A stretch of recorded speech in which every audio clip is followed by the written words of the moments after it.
بسم اللہ الرحمن الرحیم اللہم صلی علی محمد النبی الأمی وعلی آلہ وسلم تسلیما الحمد للہ رب العالمین والصلاة والسلام علی النبی الکریم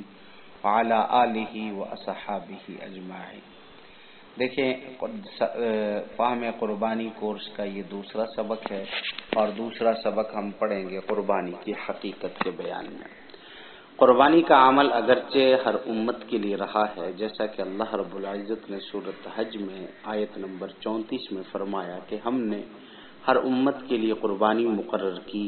تاکہ وہ چوپاہوں کے مخصوص جانوروں پر اللہ کا نام لے جو اللہ تعالی نے عطا فرمائے۔ اب دیکھیں، لیکن حضرت ابراہیم علیہ الصلوۃ والسلام اور حضرت اسماعیل علیہ الصلوۃ والسلام کی اہم و عظیم قربانی کی خصوصیت کی وجہ سے قربانی کو سنت ابراہیمی کہا جاتا ہے، اور اسی وقت سے اس کو خصوصی اہمیت حاصل ہے کیونکہ حضرت ابراہیم اور حضرت اسماعیل علیہ الصلوۃ والسلام کی عظیم قربانی کی یاد میں اللہ رب العزت کے حکم پر رسول اللہ صلی اللہ علیہ وسلم کے اتباع میں جانوروں کی قربانی کی جاتی ہے جو قیامت تک جاری رہے گی۔ اس قربانی سے ہمیں یہ سبق ملتا ہے کہ ہم اللہ رب العزت کی اطاعت اور فرما برداری میں اپنے جان و مال وقت ہر قسم کی قربانی کے لیے تیار رہیں۔ رسول اللہ صلی اللہ علیہ وسلم نے حجۃ الوداع کے موقع پر 100 اونٹوں کی قربانی پیش فرمائی تھی، جس میں سے 63 اونٹ رسول اللہ صلی اللہ علیہ وسلم نے اپنے دست مبارک سے خود ذبح کیے اور باقی 37 اونٹ حضرت علی رضی اللہ تعالی عنہ نے ذبح کیے تھے۔ حدیث مبارکہ میں آتا ہے رسول اللہ صلی اللہ علیہ وسلم نے فرمایا کہ 10 ذی الحجہ کو کوئی نیک عمل اللہ تعالی کے نزدیک قربانی کا خون بہانے سے بڑھ کر محبوب اور پسندیدہ نہیں ہے۔ تو لہذا یہ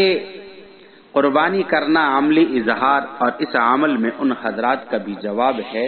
جو مغربی تہذیب سے متاثر ہو کر کہتے ہیں کہ جانوروں کی قربانی کے بجائے غریبوں کو پیسے دے دیے جائیں۔ دیکھیں، اسلام نے جتنا غریبوں کا خیال رکھا ہے اس کی کوئی مثال کسی دوسرے مذہب میں نہیں ملتی،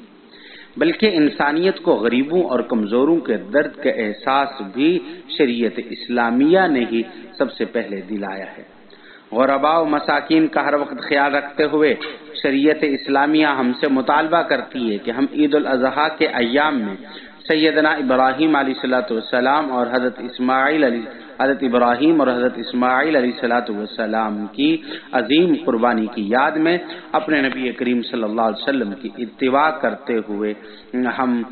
قربانی میں بڑھ چڑھ کر حصہ لیں، جیسا کہ ساری انسانیت کے نبی کریم صلی اللہ علیہ وسلم نے ارشاد فرمایا کہ کسی کام میں مال خرچ کیا جائے تو وہ عید الاضحیٰ کے دن قربانی کے خرچ کیے جانے والے مال سے زیادہ فضیلت نہیں رکھتا۔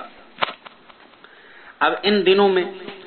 بعض حضرات باوجود اس کے کہ انہوں نے قربانی کی سنت موقدہ اور اسلامی شعار کا موقف اختیار کیا، لیکن 1450 سال سے جاری و ساری ایک سلسلہ اپنے اقوال و افعال سے انہوں نے قربانی کے خلاف تبلیغ کرنا شروع کر دی اور کہا یہ کہنا اور یہ موقف اور یہ مسائل بیان کرنا شروع کر دیے ہیں، باطل مسائل، کہ ایک قربانی پورے خاندان کی طرف سے کافی ہے، قربانی کم سے کم کی جائے، جو سراسر قرآن مجید کے بالکل خلاف ہے، کیونکہ